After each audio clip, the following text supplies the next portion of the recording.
Hi hello नमस्कार. तर मी प्राजक्ता घेऊन आले तुमच्यासाठी एक नवीन यूट्यूब चॅनल ज्याचं नाव आहे taste with Praju cook create and celebrate. So आज आपण पहिला व्हिडिओ बनवतोय आणि पहिला video idli batter, perfect idli batter कसं बनवायचं त्याच्यासाठी परफेक्ट मेजरमेंट आणि त्याच्यासोबत मी तुम्हाला इडली कशी बनवायची, इडली नंतर ट्रिक्स हे सगळे तुमच्यासोबत शेअर करणार आहे. तर स्टे ट्यून आणि चॅनलला सबस्क्राईब करायला विसरू नका. चॅनलला सबस्क्राईब करा, मला सपोर्ट करा, मला तुमच्या सपोर्टची खूप गरज आहे. आणि धन्यवाद. मग आपण बोलूयात आपल्या रेस्टॉरंट घालून घेऊयात आणि मग आपण व्हिडिओला सुरू. आणि इथे घेतलेले आहेत 3 या ग्लासाने 3 ग्लास रेशनचे तांदूळ आणि त्यामध्ये आपण उडीद डाळ याच ग्लासाने मेजरमेंट करायचे आहे. 3 ग्लासासाठी मी 1 ग्लास उडीद डाळ घेणार आहे आणि त्यामध्ये आपल्याला हे मेथीचे दाणे ते साधारण एवढे म्हणजे एक छोटा चमचा मेथीचे दाणे हे सब मिक्स करायचं आहे. आपल्याला भिजत ठेवायचं आहे. तर आधी पहिला आपण तांदूळ स्वच्छ धुवून घेऊया. स्वच्छ म्हणजे हा रेशनचा तांदूळ आहे, याला पांढरं कोटिंग असतं तुम्ही बघू शकता. तर या पद्धतीने या तांदळाला खूप स्वच्छ धुवून घ्यायचं आणि उडीद डाळ हे सगळं व्यवस्थित आपण धुवून घेऊया. अजून एका पाण्याने आपण स्वच्छ धुवून घेऊया. हे बघा मगाशीपेक्षा आपलं किती पांढरं निघून गेलेलं आहे. तर हे जितका वेळ पांढरं पाणी निघते तोपर्यंत आपल्याला तांदूळ स्वच्छ धुवून घ्यायचा आहे. कारण रेशनच्या तांदूळावरती खूपच असं पांढरं पावडर कोटिंग असतं आणि ते स्वच्छ सगळं काढून घ्यायचं आहे. आपल्याला स्वच्छ चोळून तांदूळ धुवून घ्यायचा आहे. मस्त छान परफेक्ट इडली बॅटरसाठी आपण तांदूळ कसा घेतो याच्यावर खूप ठरलेले असतं की तुमची इडली कशी होणार आहे.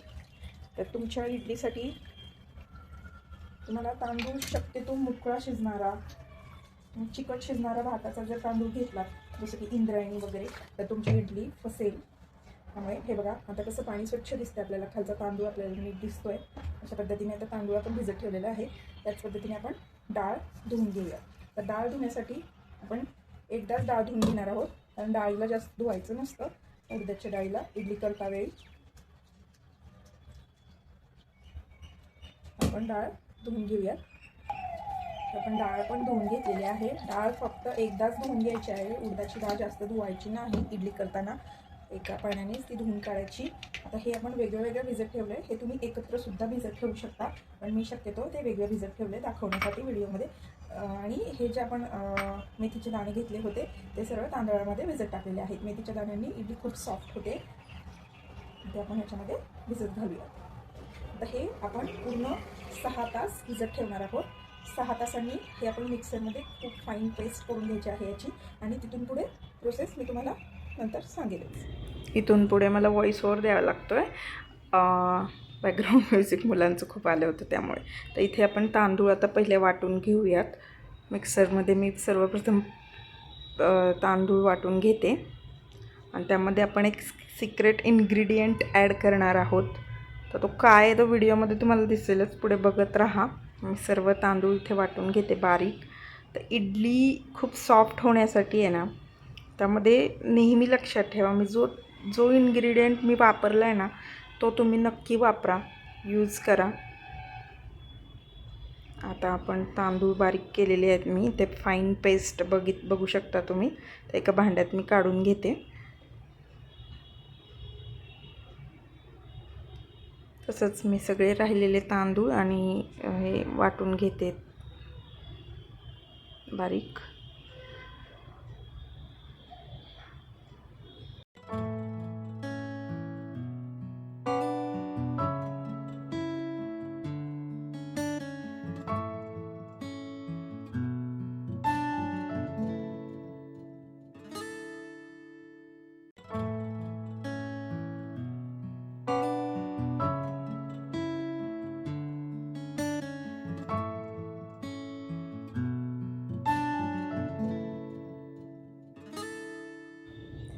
आता आपले तांदूळ वाटून झाले. तर पोहे भिजत ठेवले होते मी, तर पोहे आपण बारीक करून घेऊयात.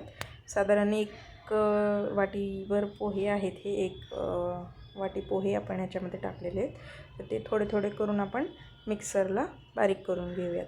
सोबतच आता आपण राहिलेली उडीद डाळ ही पण त्याच्यामध्ये बारीक करून मिक्स करून घेऊयात. आता हे मी सेपरेट भिजत ठेवलं होतं तसं तुम्ही एकत्रसुद्धा भिजत ठेवू शकता, पण शक्यतो धुताना तांदूळ वेगळा धुवायचा आणि उडीद डाळ वेगळी धुवायची, कारण तांदळाला खूप धुवावं लागतं आणि उडीद डाळ थोडीशी एका पाण्याने धुवून काढायची असते.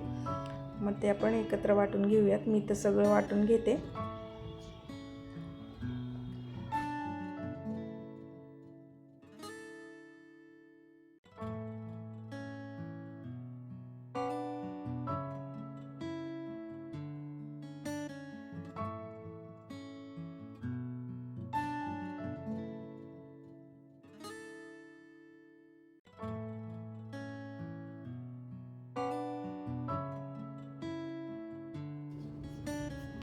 तर आपण इथे राहिलेली डाळ सुद्धा बारीक करून घेतलेली आहे, करून घेत आहोत. तर डाळ आणि तांदूळ हे खूप छान फाईन पेस्ट करून घ्यायचे आहे. आणि त्यामध्ये शेवट जे मी तुम्हाला सांगितलं होतं, आपला सिक्रेट इन्ग्रेडियंट तो आहे 1 वाटी शिळा भात. जो राहिलेला लेफ्ट ओव्हर राईस जो आहे आपला, तो आपण ह्याच्यामध्ये 1 वाटी ॲड करणार आहोत. 1 वाटीपेक्षा थोडंसं प्रमाण जास्त घेऊ शकता, पण कमी करू नका. मग ते आपण बारीक करून ह्याच्यामध्ये मिक्स करून घेऊयात.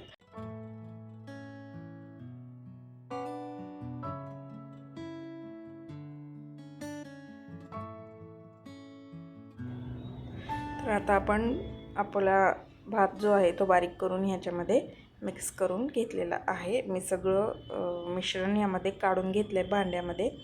आता तर याला आपल्या हाताने फर्मेंटेशन करायचं आहे, आपल्या हाताने ह्याला फेटायचं आहे, कारण आपल्या हाताची हीट त्या बॅटरमध्ये मिक्स व्हावी म्हणून. आपल्या हाताचा शक्यतो स्पूनचा वापर करू नका, आपल्या हातानेच ते बॅटर एकदम मिक्स करून घ्या. डाळ आणि तांदूळचं जे आपण वेगळं वेगळं वाटलं होतं ते एकत्र मिक्स होतं छान, आणि आपल्या हाताची ऊब त्यामध्ये जाऊन ते फर्मेंटेशन व्हायला मदत होते. तर आता मी हे इथे मस्त क्लीन करून झाकून ठेवते. पूर्ण रात्रभर हे ठेवायचं आहे. आपण हे सकाळी उठून बघूयात. मी तुम्हाला ह्याचं दाखवते सकाळी ते किती छान फर्मेंटेशन झालेलं असेल. तर बघू शकता तुम्ही. आता मी सकाळी तुम्हाला दाखवते किती छान आपलं फ्लफी बॅटर हे तयार झालेलं आहे. त्याची जाळी तुम्ही बघू शकता अगदी व्हिडिओमध्ये. किती छान आपलं फर्मेंट झालेलं आहे बॅटर. तर याच्यात आपण इडली करून घेऊयात. मी एका छोट्या पातेल्यात हे काढून घेतलेलं आहे. त्यामध्ये थोडंसं मीठ आपण चवीपुरतं ॲड करूयात. चवीपुरतं मीठ टाकून मी इकडे गॅसवर इडलीचा कुकर आधीच ठेवलेला आहे. त्यामध्ये पाणी ठेवलेलं आहे गरम करायला. तर आता मी गॅस चालू करेल आणि मग इडली आपण लावून घेऊयात. तोपर्यंत तुम्ही बघू शकता व्हिडिओमध्ये बघितल्याप्रमाणे आपण त्याच्यामध्ये इडल्या लावून घेऊयात. मग तुम्हाला इडली कशी होते हे पण तुम्हाला मी लास्टला दाखवेन व्हिडिओमध्ये. थोडंसं पाणी ॲड करते त्याच्यामध्ये. थोडंसं घट्ट झालं असं मला वाटत होतं.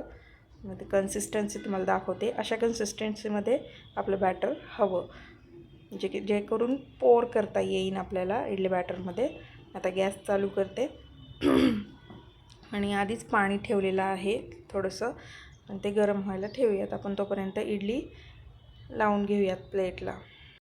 अशा पद्धतीने मी सर्व इडल्या लावून घेते. तोपर्यंत तुम्ही व्हिडिओ बघत राहा. चॅनलला आपल्या सबस्क्राईब करा, लाईक करा, व्हिडिओ जास्तीत जास्त शेअर करा. आणि अशाच नवीन नवीन रेसिपीजसाठी आपल्या चॅनलला खरंच सबस्क्राईब करा. मला खरंच सपोर्टची खूप गरज आहे. तर मी हे लावलेली आहे पहिली. आता दुसरी प्लेट ठेवताना आपलं लक्षात ठेवायचं, ती जे 3 होल दिसतात ते होल बरोबर खालच्या इडलीच्या वरती आले पाहिजेत, जेणेकरून इव्हनली त्या इडलीला हीट लागते आणि मग फुगायला मदत होते.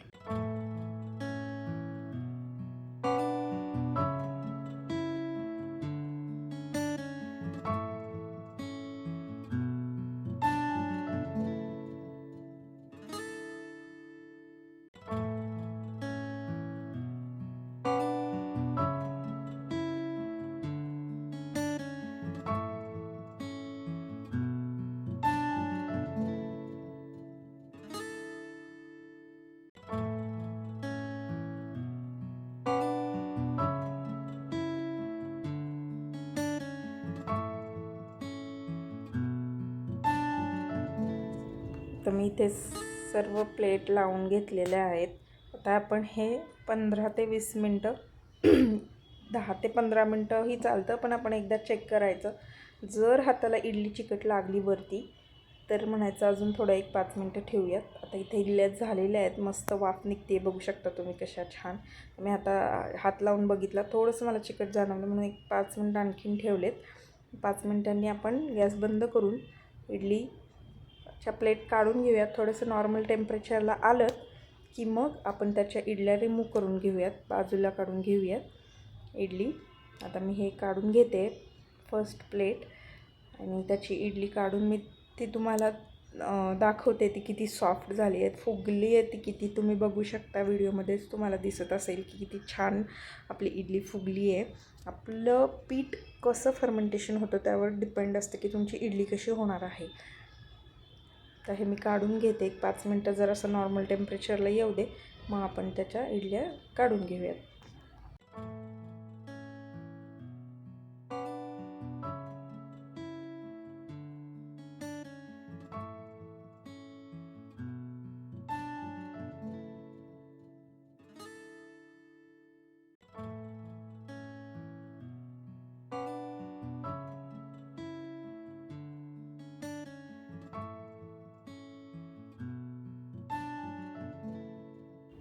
अशा प्रकारे मी सगळ्या इडल्या काढून घेतलेल्या आहेत. आता तुम्हाला मी दाखवते की आपली इडली किती सॉफ्ट झाली आहे. तुम्ही बघू शकता, बघूनच तोंडाला पाणी सुटलं आहे ना. तर याच्या सांबरची रेसिपी जर तुम्हाला हवी असेल तर सांबरची रेसिपीसुद्धा मी नवीन व्हिडिओ तयार करेल. मला कमेंटमध्ये नक्की सांगा जर तुम्हाला सांबरची रेसिपीसुद्धा हवी असेल तर. बघू शकता आपल्या इडल्या तयार आहेत. मी एक इडली तुम्हाला ब्रेक करून दाखवते, तोडून दाखवते. त्याची जाळी तुम्ही बघू शकता, व्हिडिओमध्ये बघू शकता किती सुंदर आणि फ्लफी, अगदी तोंडात टाकताच विरघळणारी अशी आपली इडली तयार आहे. खूप छान इडली झालेली आहे. तुम्ही नक्की घरी ट्राय करून बघा. मला कमेंटमध्ये नक्की सांगा तुमची इडली कशी झालेली आहे. अगदी कापसासारखी लुसलुशीत मऊ इडली आपली तयार झालेली आहे, बघू शकता तुम्ही. नेक्स्ट व्हिडिओ मी कुठला घेऊन येऊ ह्याच्यावर सुद्धा मला कमेंट करा प्लीज. सो कसा वाटला तुम्हाला हा व्हिडिओ हे मला कमेंट बॉक्समध्ये नक्की कळवा आणि आपल्या चॅनलला सबस्क्राईब करा. धन्यवाद. नवीन व्हिडिओजसाठी बघत राहा taste with Raju cook, create and celebrate.